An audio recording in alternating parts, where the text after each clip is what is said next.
develop these 5 abilities as part of your personal development quest. I call them the 5 abilities.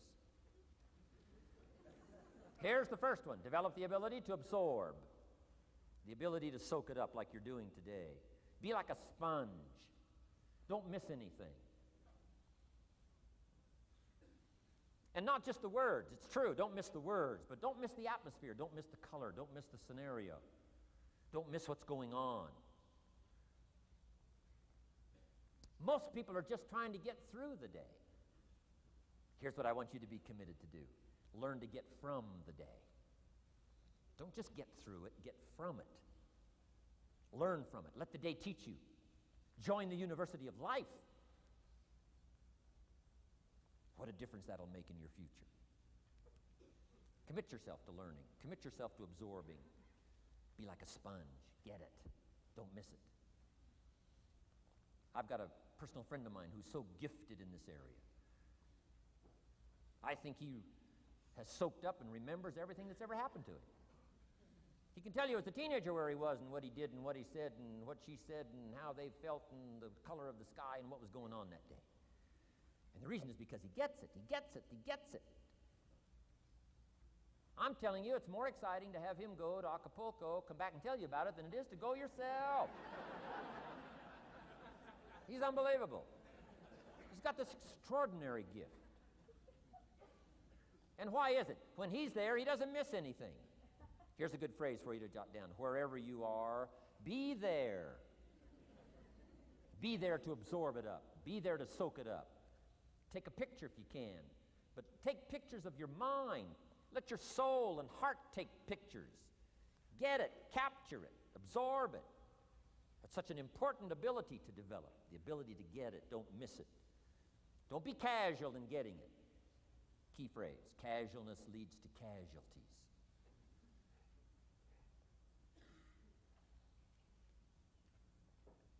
Second, learn to respond. The ability to respond means let life touch you. Don't let it kill you, but let it touch you. Let sad things make you sad. Let happy things make you happy. I'm telling you, give in to the emotion. Let the emotion strike you, not just the words, not just the image. Let the feeling strike you. Let the emotion strike you. Here's what's important. Our emotions need to be as educated as our intellect. Our emotions need to be educated as well as our intellect. It's important to know how to feel. It's important to know how to respond. It's important to let life in, let it touch you.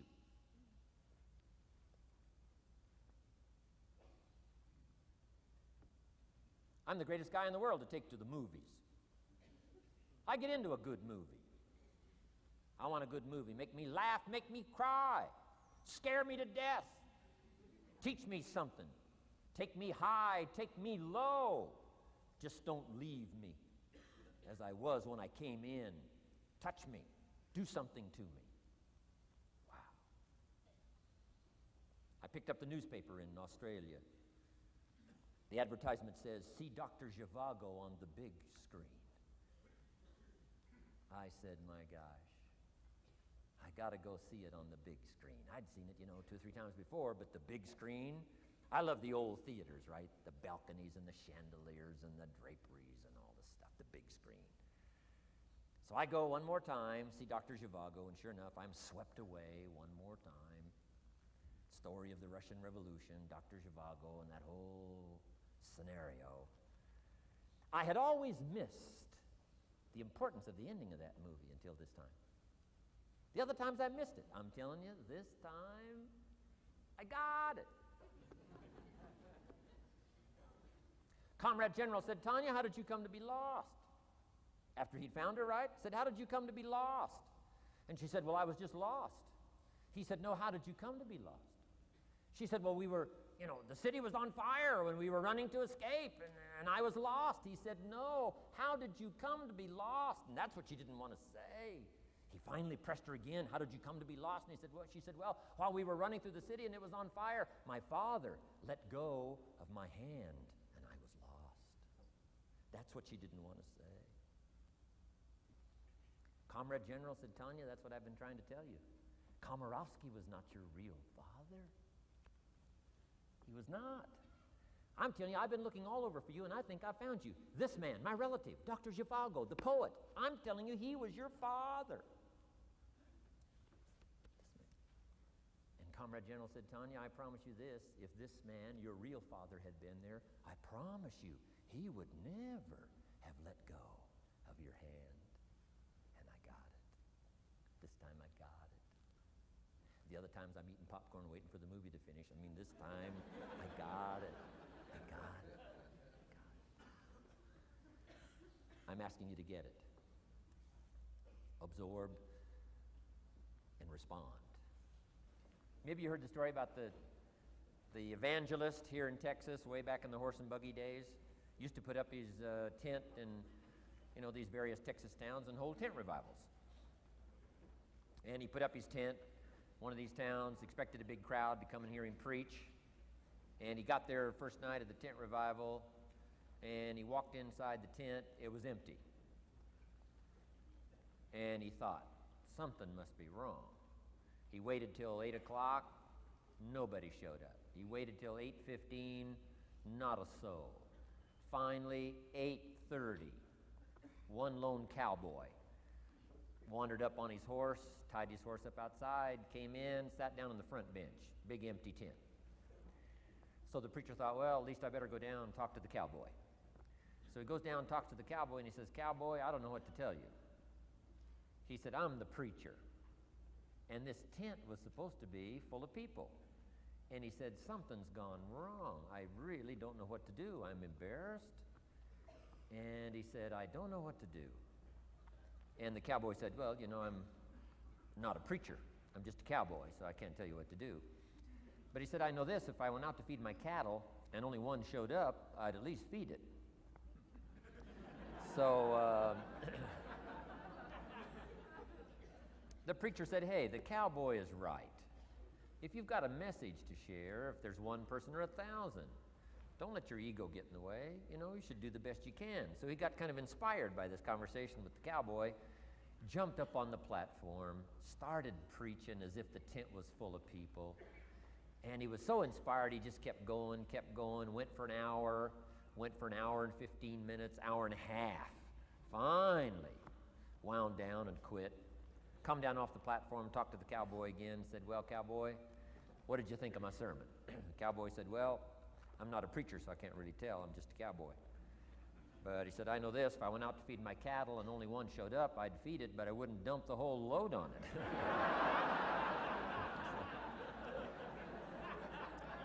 So, if it seems like we're dumping the whole load here today, I guess we really are. But you guys are working hard. Does anybody have 4 pages of notes? Oh, wonderful, wonderful. My job, I'm getting it done. Wonderful. We should give a prize one of these days for the most notes. Fantastic. I congratulate you. You're working as hard as I am. I appreciate that. Okay, we got some more work to do, so let's go to work. Everybody, it's okay? Say, I'm okay. I'm okay. All right. I'd love to take you with me as my traveling audience. Wow. We've covered the first 2 abilities in the personal development quest. One is the ability to absorb, don't miss anything, pay attention. Good watchword for the 90s, pay attention. Things are moving so fast these days, you got to pay attention, pick it up, soak up the colors, soak up the sounds, soak up what's going on. Second, respond, let life touch you. Let the emotions affect you as well as the sights. Now here's the third ability. Develop the ability to reflect.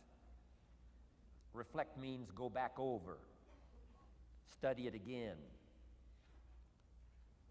Go back over these notes that you're taking today. Go back through the cassettes one more time. Read the text one more time. But there's more to it than that. Go back over your day. I call it run the tapes again, so that the day locks in firmly. Here's some good times to reflect. 1, at the end of the day. Take a few minutes at the end of the day. Go back over the day. Who'd you see and what'd they say and what happened? How'd you feel? What went on? So that you capture that day. A day is a piece of the mosaic of your life. Number one, don't treat it casual.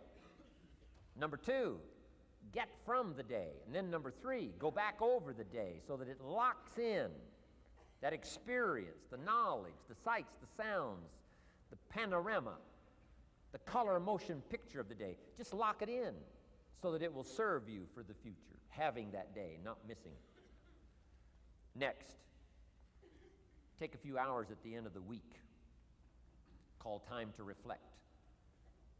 Go back over your day timer, go back over your calendar, go back over your appointment book. Where did you go and who did you see and how did it feel and what went on? Capture that week. A week is a pretty good chunk of time. Next, take half a day at the end of the month, called time to reflect. And do the same thing again. Go back over what you read, go back over what you heard, go back over what you saw. Go back over the feelings to capture it so that it serves you. Next, take a weekend at the end of the year to establish this year now firmly in your consciousness, firmly in your experience bank, so that you've got it, so that it never disappears. Good ability to acquire, the ability to reflect. Go back over. Remember, remember, remember.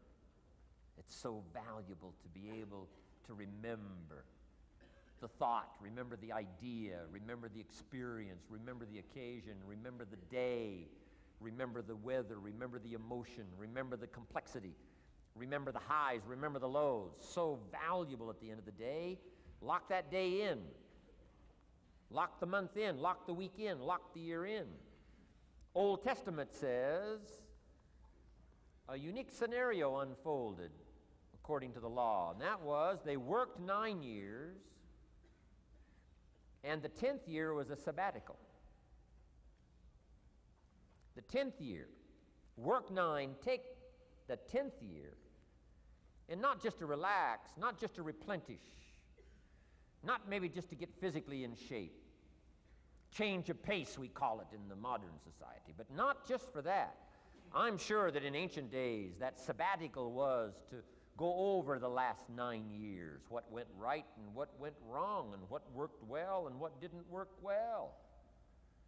And how did you grow, and how did you learn, and how did you change, and what have you got now after 9 years that you didn't have at the beginning of the 9 years?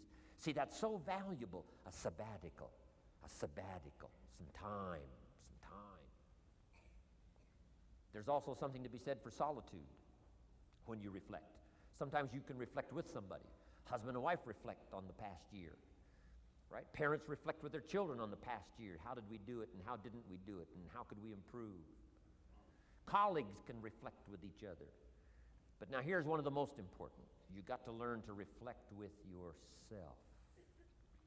There's something to be said for solitude. There's something to be said for taking those occasions to shut out the world and shut out everything else for a while. I've got a motorhome. That's how I do it. With my motorcycle on the back. And I head for the mountains and ride the Jeep trails, where there's very few human beings on the Jeep trails, or out in the desert somewhere. It's called my time to get away. When you live a very public life, you treasure solitude. A chance to reflect, go back over my life, go back over my skills, go back over my experiences. Alone. There are some things you need to do alone. Ponder, think, wonder, read, study, absorb, soak in. See if you can't become better this year than you were last year, better the next 9 than you were the first 9. Solitude. There's even a more modern advice that says, go to the closet for time of meditation, time of prayer. Go to the closet. Closet meaning what? Away. And there's even a graphic description of the away. It said, enter into your closet and what? Got some students here, I'm sure. What? Close the door. For what? Just to shut out everything. Life is experience, experience, experience, and touching and seeing and looking and doing and acting and disciplines and all the stuff. But sometimes, this is where this reflecting is so important, to shut the door. To shut the door and wonder. Prayer, contemplation, thinking, and let things move in to your consciousness and awareness that no other way can it be done. Right? Flying down the freeway, I'm telling you, it's difficult to get through. So many things to do, it's difficult to get through. But times of solitude, times to reflect. So this is so valuable, learn to reflect. Now here's why it's important to reflect. To make the past more valuable to serve you for the future. Here's what's really powerful, learning to gather up the past and invest it in the future. Gather up today and invest it in tomorrow. Gather up this week and invest it in the next week. Gather up this year and invest it in the next year. See, that's so powerful, rather than just hanging on one more year, hanging in there, seeing what's going to happen. Learn, study. This is part of the personal development quest. Becoming better than you are, more valuable than you are, not just in terms of economics, in terms of motherhood, in terms of fatherhood, in terms of being a better brother, a better colleague, making a better contribution to the family, to society, to the community, to the church, to the office, to the commitment, to the partnership. Doesn't matter what it is that has value. Work on yourself, then you bring more value to the partnership, to the marriage, to the franchise, to the corporation, to the enterprise, to the community, to the nation. Self-development, personal development. The best contribution you can make to someone else is self-development, not self-sacrifice. Self-sacrifice only earns contempt. Self-development earns respect. Pity the mother who says, I'm just going to give up my life for my children. Self-sacrifice is not noble. Self-investment is noble from self-development. If I work on myself and become more valuable, think of what that'll do for our friendship. I used to use the old expression, you take care of me and I'll take care of you. I found out how shallow and short-ended that was. And I changed it to read like this, I'll take care of me for you, if you will please take care of you for me. And this is part of it, the personal development, that we work harder on ourselves than we do on our job. Now we bring that to the friendship. Now we bring that to the marriage. Now we bring that to the family relationship as a father, as a mother. And we develop the strength and we develop the power. That's key. And it takes, I think, this scenario of disciplines, these abilities, to acquire those gifts and those skills, that value, so that we bring more. Now, we bring more to the next week. We bring more to the next month. We bring more to the next year if you follow this absorb, respond, and reflect. I said to my father when he was about to turn 76, his 76th birthday, I said, dear father of mine, can you imagine what it's going to be like to gather up the last 75 years of your life and invest them in your 76th year? What a difference of philosophy, rather than just hanging on one more year. Gather up 75 and invest them in the next one. Gather up the last 6 years and invest it in the next year. See, that's so powerful in communication, which we're going to study soon. So powerful. So consider this. 1, the ability to absorb. 2nd, the ability to respond. 3rd, the ability to reflect. Here's number 4, develop the ability to act. Take action. Not hasty if it isn't required, but don't lose much time. Here's the time to act. When the idea is hot and the emotion is strong. That's the time to act. You say, Mr. Rohn, I'd like to have a library like yours. See, if you feel strong about that, what you got to do is get the first book and then get the second book.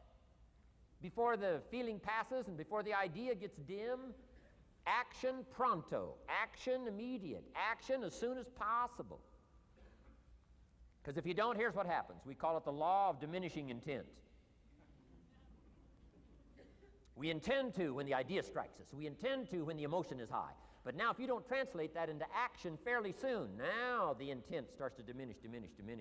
And a month from now it's cold. A year from now, can't be found. So act. Set up a discipline when the emotions are high and the idea is strong and clear and powerful. That's the time to set up the discipline. Somebody talks about good health and you're stirred. Says, right, I need to get a book on nutrition. Get the book before the idea passes and before the emotion gets cold. Go for the book. Start the library. Start the process. Fall on the floor. Do some push-ups. Action. Got to take action. Otherwise, the wisdom is wasted. Otherwise, the emotion soon passes. Unless you put it into a disciplined activity. Capture it. Disciplines is called how to capture the emotion and how to capture the wisdom and translate it into equity. Disciplines. Now, here's what's important about disciplines. All disciplines affect each other. In fact, here's a good philosophical phrase. Everything affects everything else. Nothing stands alone. Don't be naive in saying, well, this doesn't matter. I'm telling you, everything matters. There are some things that matter more than others, but there isn't anything that doesn't matter. Okay. We all pity the man who says, well, this is the only place I let down. Not true. Key to take home. Every letdown affects the rest of your performance. Every letdown affects the rest. This is part of the educational process on personal development. If you don't take the walk around the block, you probably won't do the apple a day. If you don't do the apple a day, you probably won't start building your library. If you don't build your library, you probably won't keep a journal, and you won't take pictures, and then you won't do this, you won't do wise things with your money, won't do wise things with your time, won't do wise things with your possibilities and relationships, and the first thing you know, 6 years of that accumulated, and we say you have messed up. So the whole key to reversing that process now is to start picking up these disciplines. Now here's the positive side. Every new discipline affects the rest of your disciplines. Every new one affects the rest. That's why action is so important. The least action, the smallest action. Take it. Because when you start accomplishing and the value starts to return from that one action, it'll inspire you to do the next one and the next one and the next one. You start walking around the block, it'll inspire you to get an apple. Get an apple, it'll inspire you to get a book. Get a book, it'll inspire you to get a journal. Get a journal, it'll inspire you to grow, develop some skills. All disciplines affect each other. Every lack affects the rest. Every new affects the rest. The key is to diminish the lack and set up the new. And you've started a whole new life process. Key. Also, one more thought on discipline. Here's the greatest value of discipline. Self-worth. Self-esteem. People are teaching self-esteem these days, but they don't connect it to disciplines. The least lack of discipline, and it starts to erode our psyche. One of the greatest temptations is to just ease up a little bit, right? The slightest lack of doing your best starts to erode the psyche. Instead of doing your best, doing just a little less than your best. Sure enough. You say, well, it's just going to affect my sales. No, it's going to affect your consciousness. It's going to affect your philosophy. Now you've begun in the slightest way to affect your own philosophy. Here's the problem with the least neglect. Neglect starts as an infection. And if you don't take care of it, it becomes a disease. And one neglect leads to another. And the worst of all, when neglect starts, it diminishes our self-worth, our self-confidence, our self-value. You say, well, how can I get back my self-respect? I'm telling you, you don't have to go to 29 classes. All you have to do is start the smallest discipline that now corresponds to your own philosophy, like I should, and I could, and I will. No longer will I let neglect stack up on me so that I will have the sorry scenario 6 years from now, giving some excuse instead of celebrating my progress. That's the key to discipline. Okay? Let's get kids involved in the least of disciplines. One more, and then one more, and then another one, and then another one, and then some more. And the first thing you know, you're starting to weave the tapestry of a disciplined life into which you can pour more wisdom and more attitude and more strong feeling, more faith and more courage. Now you've got something, a vessel in which to put it, and now the equities start to flow.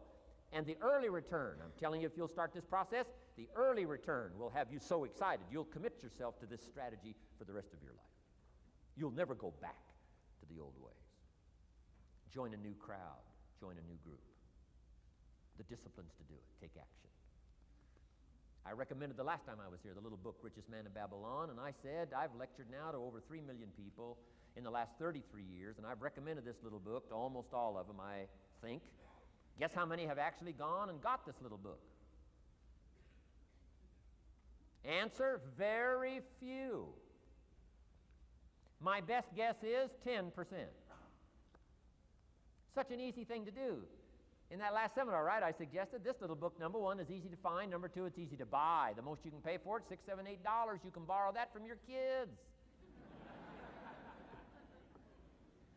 And number three, it's easy to read. It's in story form. That's why I use it for teenagers, teaching them how to be rich by 40, 35, if you're extra bright, much sooner if you find a unique opportunity. But if it's easy to find and easy to buy, and if it's easy to read, why wouldn't everybody go get it? We don't know. What do you know? You don't know. I don't know. Nobody knows. Here's how profound it is. Some do and some don't. Now here's the numbers. About 10% do. 90% don't or won't. And we don't know the mystery of that. And I'm telling you, 10 years from now, those numbers will still be the same. 10% will, 90% won't. The numbers don't change. Only the faces change. You're looking at one of the faces. I used to belong to the 90% who couldn't be bothered even if it was easy. Guess how many people have a library card? Wisdom of the world available. Transform your life in any value amount you want. By the way, how much is a library card in Texas? Free. Here's what free is. Easy. I mean, it can't be any easier than free. Somebody says, well, would you bring it by? Well, no. At least you got to go get it. No.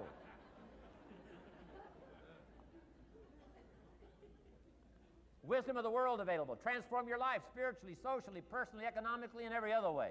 Teach you how to be rich and powerful and sophisticated and healthy, influential. How many people have a library card? Answer, 3%. 95, 97% couldn't be bothered. Guy specializes in happy hour, but he doesn't have a card. And now readily and quickly blames the government and blames his company and blames policy and blames the pay scale. When if he only knew, if he joined the 3%, here's my advice to you today. Walk away from the 97%. Don't talk like they talk. Don't act like they act. Don't go where they go. Don't specialize in what they specialize in. Throw away the blame lists they cling to. Start you a new life. You say, well, is it as simple as getting a library card and join the 3%? And the answer is, of course. Of course. That's how easy this stuff is. This is so easy. It's so simple. It's not complex. You don't need a 2,000-year-old guru. You don't need multi-track affirmations. I'm telling you, don't. Affirmation without discipline is the beginning of delusion. Key. Don't let somebody sweep you into some contrary way to nature itself says, unless you labor. The miracle of the seed and the soil and the seasons and God and all the other stuff that's available, sunshine and rain, that's not available to you by affirmation. It is only available to you by labor. So labor well. Okay. Learn well. Discipline yourself well. And you can have all the treasures you want. This stuff's easy and simple. It's not ocean waves and seagulls. You don't have to move to Sedona where all the force fields come together in Arizona.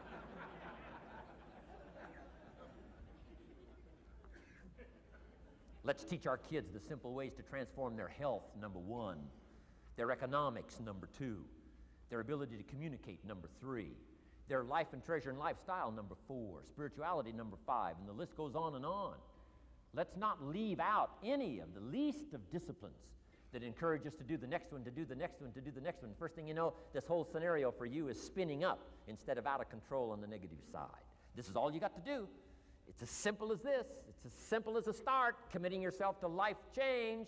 And once you start down this road, I promise you, you'll join the 10% and the 3%.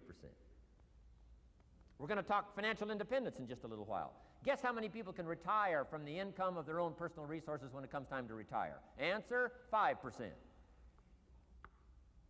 In the most independent country in the world, 95% are dependent, 5% are independent. Take charge of your own retirement. I'm telling you, if you take charge of your own retirement through personal development and all these skills we've taught today, plus what's coming up, financial independence, I'm telling you, take charge of your own retirement, you can multiply it at least by 5, maybe by 10, maybe by 20, maybe by 100. Let the government take care of it, some company take care of it, you got to divide by 5. Take charge of your own life, take charge of your own day, take charge of your own conversation, take charge of your own family, take charge of your own possibilities. And learn these skills, develop this kind of strategy, and I'm telling you, life will open up for you. Join the 3%.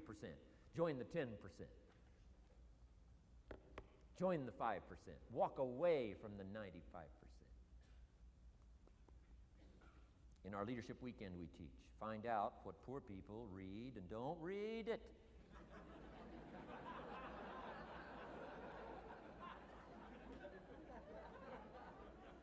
I'm telling you, don't talk like they talk. Lend a helping hand, but don't fall into their poor philosophical scenario. Don't blame what they blame. Don't use the excuses they use. It's called the language of the poor. Switch gears, switch language, switch ideas, switch strategy. Start with the simplest of disciplines. And don't bemean any of these disciplines. The smallest of disciplines starts the process of life change. And if you'll invest in this thing called discipline, you can have whatever you wish. It's called the beginning of a miracle. Now here's the last clue on discipline. Do the best you can. We covered earlier, but here's a good scenario for the do the best you can. I've got a good question for you. Is the best you can do all you can do? And the answer is no. Strangely enough. If we all fell on the floor right now and did as many push-ups as we possibly could, and let's say for some reason you haven't been into push-ups lately, I can't imagine why, but let's say. And let's say the best you can do is 5. And you look up at the rest of us and say, hey, 5 is the best I can do. We can tell by the look on your face that's probably true. 5 is the best you can do. Now, is 5 all you can do? The answer is no. If you rest a little, you can do 5 more. Wow. And if you rest a little, you can do 5 more. And if you rest a little, you can do 15 more. How did we get from 5 to 15? It's a miracle.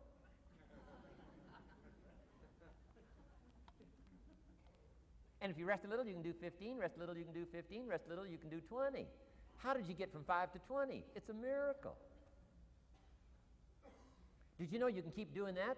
Do a little more, rest a little, do a little more, rest a little, and finally get up to 50 push-ups? Is it possible to get up to 50 push-ups? Of course. How do you go from 5 to 50? It's a miracle. How do you get a miracle going? Number 1, do what you can. Don't leave out what you can, from writing a letter to your mother in Florida. Start cleaning it all up. 2, doing the push-ups. Go from 5 to 50. It's a miracle. Number 1, do what you can. Number 2, do the best you can. Here's number 3, rest very little.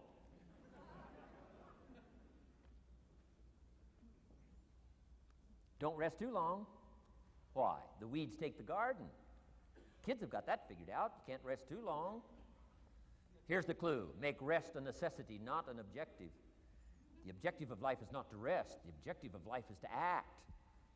Think of more disciplines. Think of more ways and means in which to use your own wisdom and your own philosophy, and use your own attitude, your own faith, your own courage, your own commitment, your own desires, your own excitement. Invest it, invest it, invest it, invest it in discipline so that it's not wasted. The smallest of disciplines. Thereby transform your life.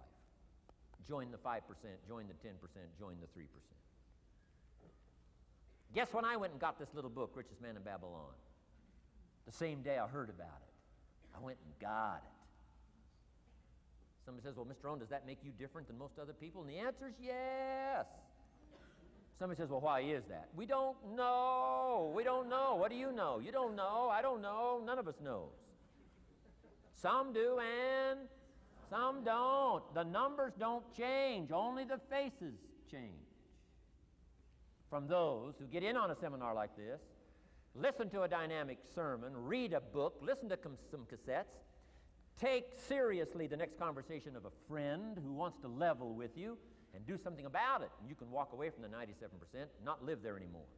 Because if you don't, the next 6 years of your life will be like the last 6.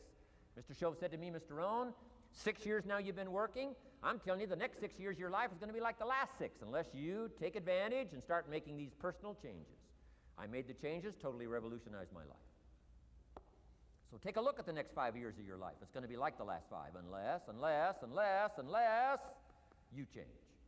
And if you will change, everything will change. Join the 5%. 10 years from now, the numbers are going to be the same. But I'm telling you, some faces in this audience can change and start showing up in the 3% crowd, in the 5% crowd, in the 10% crowd, and thereby dynamically affect your life and your future. Develop these strengths. Now here's the last ability. Develop the ability to share. Pass along to someone else. If you've picked up a good idea today, pass it along. Don't let it stay. Pass it along. A book, if you take one of these little books I've suggested home and it affects you, pass along. Say, hey, I found a book, really helped me. I found a book, got me thinking. I found a book, changed my health. I found a book, got me inspired. Pass it along, pass it along, pass it along. Here's what's exciting about sharing. If you share with 10 different people, they get to hear it once, you get to hear it 10 times. So it's probably going to do more for you than it is for them. But it's called what? Everybody wins. When somebody shares, everybody wins. Wow. Share your ideas, share your experiences, share your knowledge. You can have just as much pleasure as I do. I said, giving this seminar, this is one of my joys in life. Give a seminar like this, make the best investment I can of words and spirit and heart and soul and time, energy. I don't have to work this hard. But I gladly work this hard. Why? I want the return. Your words touch my life. See, that's heavyweight stuff. You can't buy it with money. But I'm telling you, you can get the same thing started by recommending a book. Somebody will read that book, and then they'll read another one, and they'll read another one, and they'll come to you someday and say, you got me started. That book you recommended turned my lights on, turned my mind around, got me thinking, got me pondering, and I've been on track ever since. You can get just as much praise as I do if you'll share with your children, share with your colleagues, share with everybody that comes within your grasp. Share. Now here's what sharing does.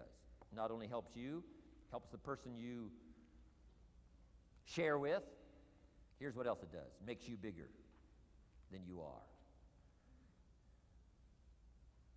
If I had a glass of water up here and it was full, question, can that glass hold any more water? If it's full, if the glass is full, can it hold any more water? The answer is yes. But for it to hold more, you got to pour out what's already in. That's what I'm asking you to do. If you're full of ideas, if you're full of good things, I'm asking you to pour it out, pour it out, pour it out. Why? I'm telling you, more will be poured in, poured in, poured in. Next, when you do pour out, you become bigger. Not like a glass that stays the same. Human beings have the ability to grow in consciousness and awareness and capacity. It's unlimited capacity. I found out kids don't lack capacity. In Europe, the kids speak what? 2, 3, 4, 5, 6 languages. When I grew up, my father spoke German, never taught me. My mother spoke French, never taught me. They were trying to get away from all the old world languages back then. Had no concept how valuable languages were going to be in the future. Just didn't know. So they abandoned the German, abandoned the French. I could have learned all 3 languages instead of just English.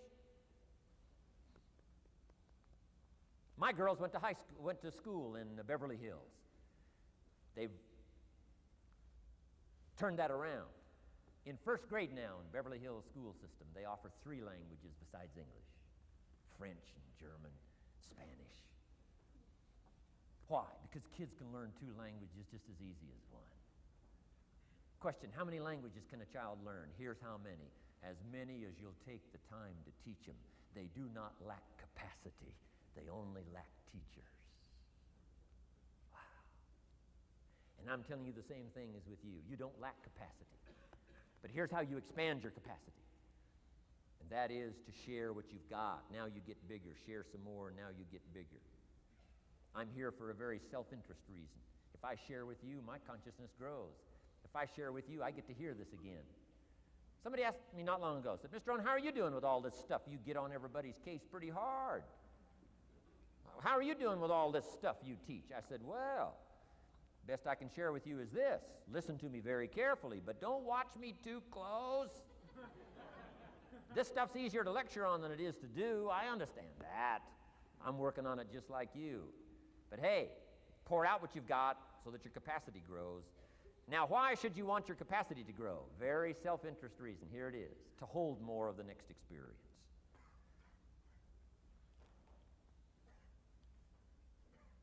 You mean to tell me that sitting in this audience, some people will get more out of it than others? And the answer is yes. If you haven't been into expanding your own capacity lately, you might not get much from this seminar. But if you've been into expanding your capacity, and you've been sharing, and you've been doing all this stuff, I'm telling you, no telling what all this could mean to you today, this chance to grow, change, develop, absorb, take in. I'm asking you to expand and grow so you can hold more of the next experience. Some people can't be very happy. You could pour happiness out on the whole world. Some people can't be very happy. Why? They're not big enough. If you're small, you don't get much.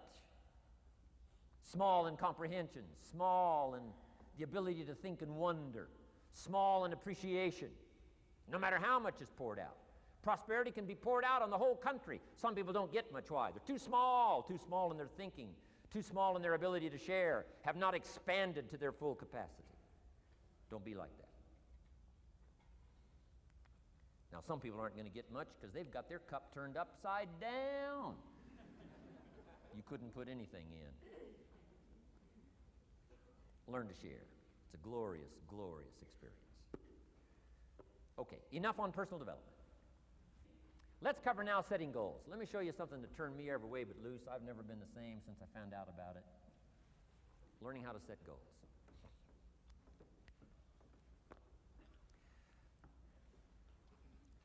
Not long after I met Mr. Schoaf, we're having breakfast one morning. Mr. Schoaf said, Mr. Rohn, now that we've gotten acquainted, we know each other fairly well, he said, maybe one of the best ways I can help you, he said, let me see your current list of goals. Let's go over them and talk about them. And I said, what? I don't have a list. He said, well, Mr. Rohn, if you don't have a list of your goals, he said, I can guess your bank balance within a few $100s. Which he did. And that got my attention.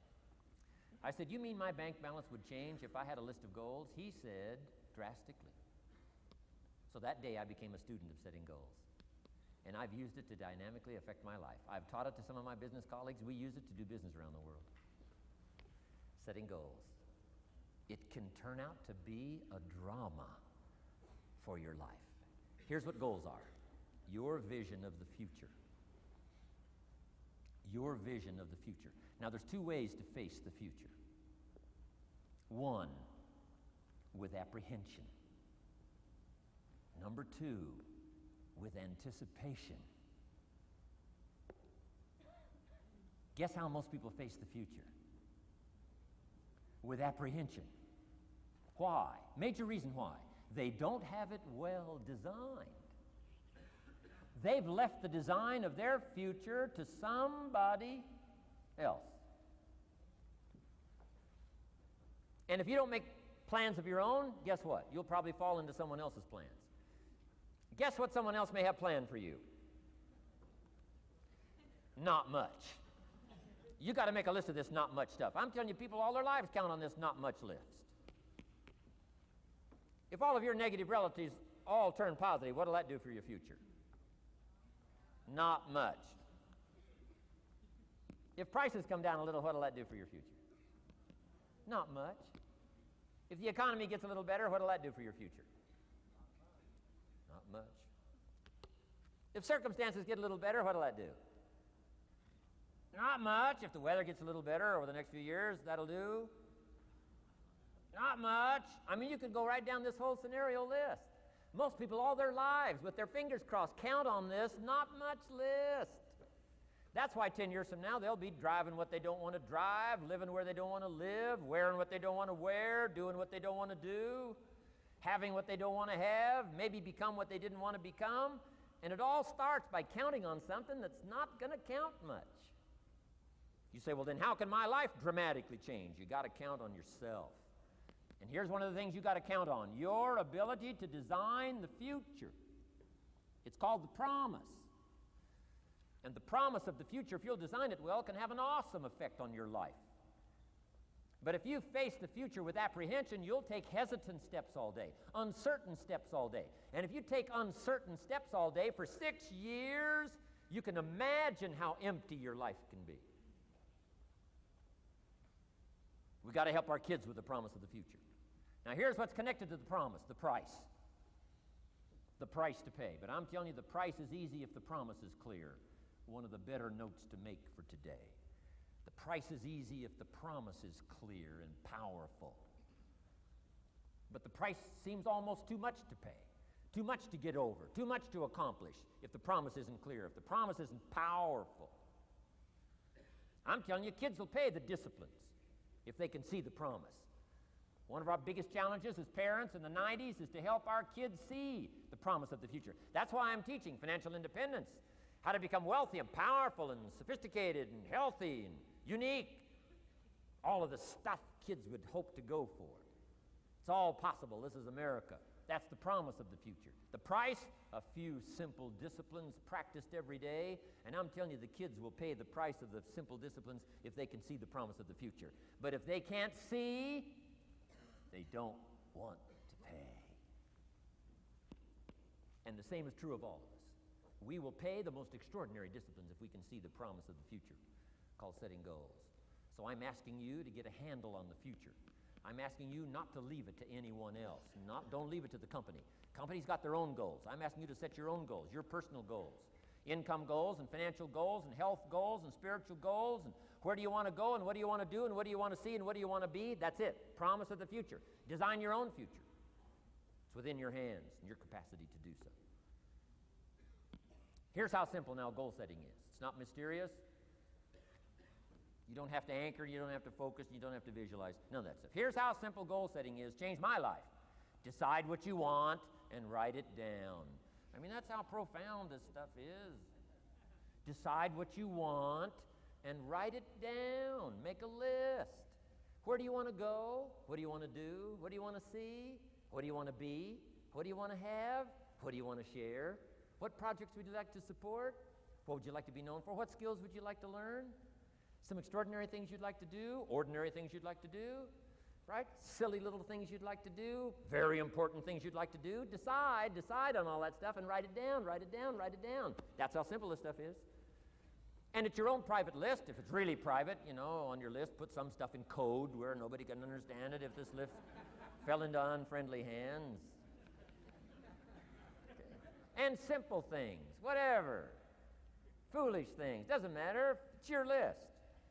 I had a little revenge on my first list. Budget finance, who used to harass me. I got 2 or 3 payments behind. This one guy called incessantly. Said, we're going to come get your car, drag it rear end up down the street in front of your neighbors. Put me down something fierce. When I met Shof, got my life straightened out, one of the first things on one of my lists was budget finance. And when I finally got the money, I needed a little drama in my life. Finally got the money to pay him off. I put it in small bills in a big briefcase.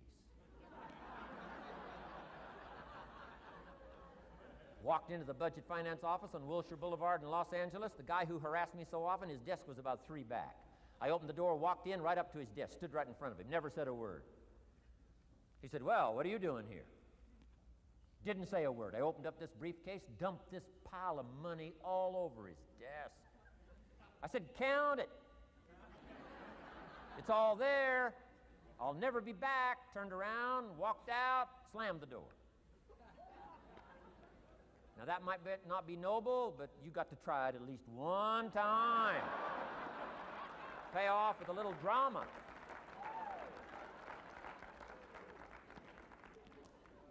Got to check them off my list. Keep your list with you. I keep my list in my journal so that I can go back. 5 years ago, here was my list. And I'm a little embarrassed. Here's what I thought was so important now. How my philosophy has changed. From 10 years ago, 5 years ago, 3 years ago. Here's my old list. Here's my new list. Here's what's valuable to me now.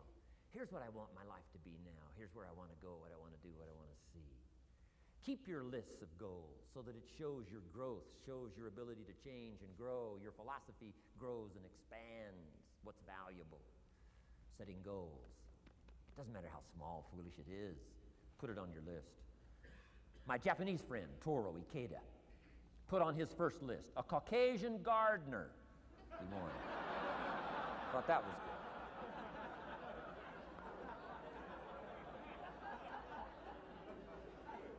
I like that. Have you got this profound thing now on setting goals? Here's how profound it is. Decide what you want and write it down. Get together with your wife, decide. Get together with your kids, decide. Get together with your business colleagues, decide. Write it down. Make a list. Okay, that's how easy it is. Now let me give you one more scenario on setting goals. When I started making my first list, Mr. Shope said, Mr. Rohn, looks like we're going to be together for a while. He said, I've got a suggestion for you.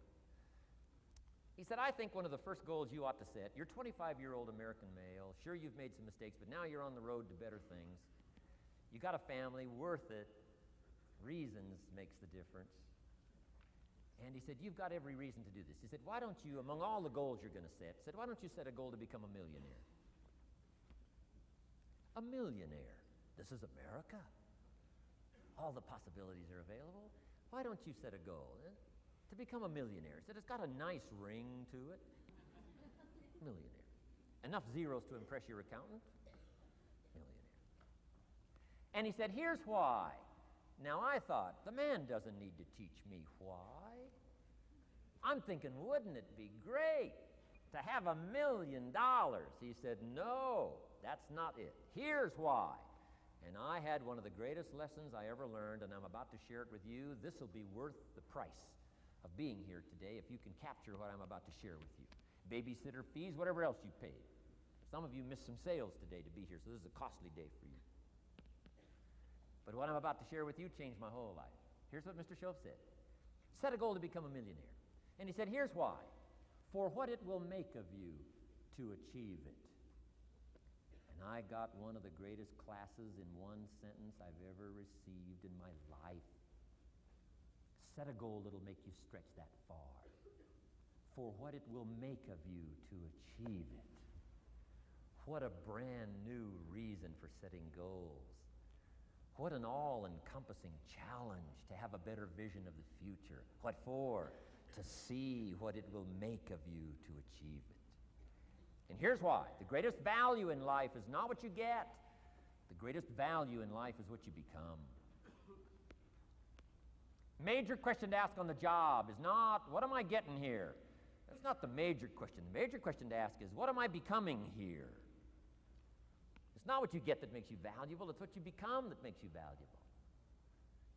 So Shope said, set a goal to become a millionaire. For what it will make of you to achieve it. Then he said, when you finally have become a millionaire, now, he said, what's important is not the money. I thought, wow, I've got some more to learn. He said, no, Mr. Rohn, I'm telling you honestly, you could just give the money away. Now, I did better than that, right? I told you. I lost it all. I'm rich by the time I'm 31. I'm a millionaire. I'm broke by the time I'm 33. So I didn't have to give it all away. I lost it all. Foolish mistakes I made. I'm a farm boy from Idaho. That early money drove me bonkers. I used to say, how many colors does it come in? I'll buy them all. I went crazy over that first money. I just went crazy. And then I made that one foolish mistake, right? Continuing guarantee. I mean, I'm so naive off the farm. I don't know what continuing means. And a few other mistakes. And by the time I'm 33, I'm broke. Now I've made and lost millions since then. But what an experience that was. And I'm telling you, the man was right. When I finally was broke at age 33, guess what I discovered? My money did not mean that much. It represented only a fraction of all my assets. Shoaff said, once you become a millionaire, Mr. Rohn, you can give all the money away. Because he says, what's important is not the money. What's important is the person you've become. Now, let me give you the key phrase on setting goals. Set the kind of goals that will make something of you to achieve them. Set the kind of goals that will make something of you to achieve them.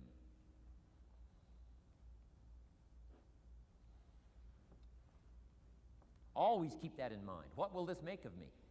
If I set this goal and go for it, not only will I achieve it, but what will it make of me in the process?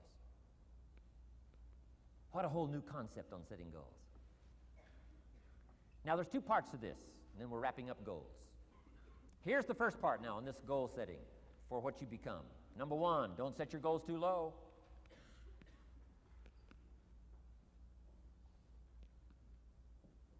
Interesting, we teach in leadership. You'll find it on the cassettes. Don't join an easy crowd. You won't grow. Go where the expectations are high.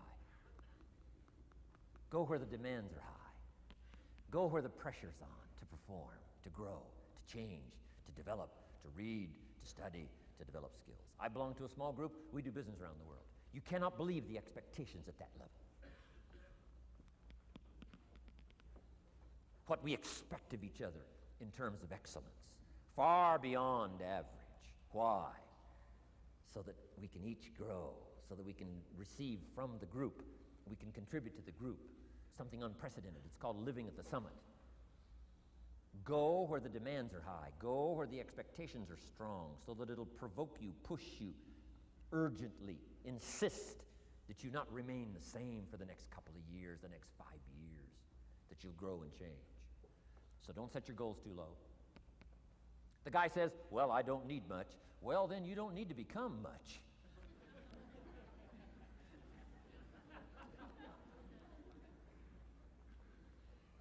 Now, here's the last part on setting goals. Don't compromise. Don't sell out.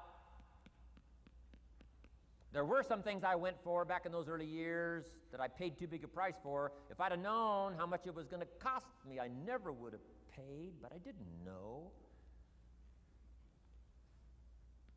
So don't sell out. Ancient phrase says, count the cost, count the cost, count the cost. An ancient story says, Judas got the money. You say, well, that's a success story. No.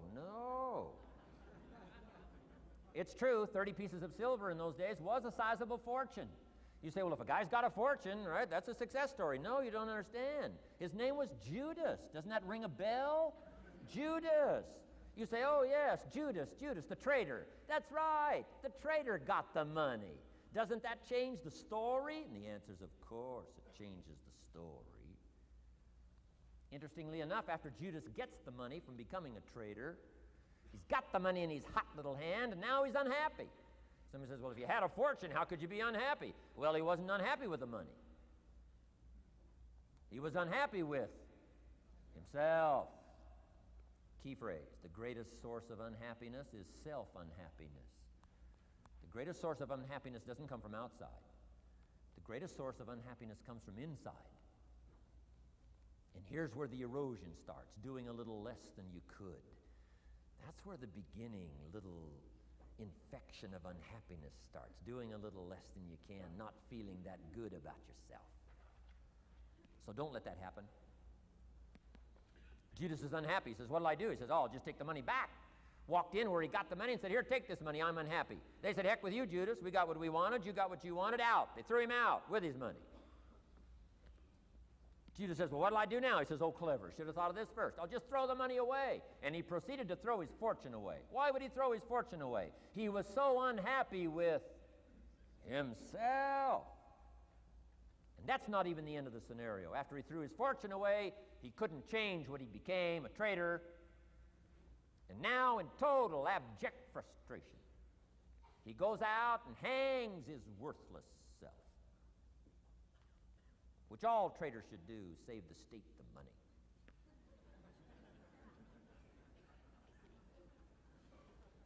Why such a tragic end? Because he was so unhappy with himself. He sold out. He sold out. He paid too big a price. Ancient script sums it all up and said, what if you gained the whole world and it cost you your soul? Too big a price to pay if you got the whole world. Don't sell out. Don't compromise your values. Don't compromise your virtues. Don't compromise your philosophy. Key. Here's the key word, beware. If Judas could speak back, he'd probably say beware. Two good words from ancient script. One, behold, the positive word. Behold the possibilities, behold the opportunity. Behold the drama, behold the awesomeness, behold the uniqueness. Behold the majesty, behold, behold. What a good word. But here's the other word, beware, beware, beware. Don't sell out. Mark well what you become in pursuit of what you want. But I'm inspiring you, hopefully, to set the kind of goals that will transform your life, make you far better than you are, far stronger than you are. Okay. Isn't this good advice? This is such good stuff. I should have paid to get in, right?